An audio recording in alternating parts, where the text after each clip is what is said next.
اور تاریخ ابن اسحاق جلد 70 صفحہ نمبر 184 پر لکھا ہوا ہے کہ جب حضرت ہندہ رضی اللہ تعالیٰ عنہ نے اسلام قبول فرمایا تو اپنی خادمہ کے ہاتھ حضور پاک صلی اللہ علیہ وآلہ وسلم کی پاک بارگاہ اقدس میں بکری کے 2 بھنے ہوئے بچے جو ہے وہ تحفے بھجوائے.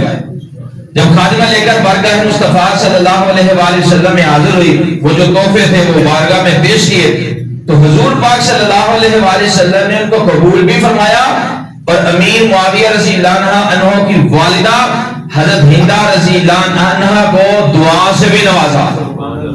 حضرت ہندہ رضی اللہ عنہ کو کون دعا سے نواز رہا ہے؟ مصطفیٰ صلی اللہ علیہ وآلہ وسلم. اب کیا دعا فرمائی؟ آقا پاک علیہ الصلوۃ والسلام نے فرمایا اللہ تبارک و تعالیٰ تمہاری بکریوں میں برکت عطا فرمائے اور ان بکریوں میں اضافہ بھی فرمائے. خادمہ فرماتی ہے جب آقا پاک علیہ الصلوۃ والسلام نے دعا فرمائی تو ایسی بکریوں میں کثرت ہوئی کہ آج تک ہم نے دیکھی نہیں.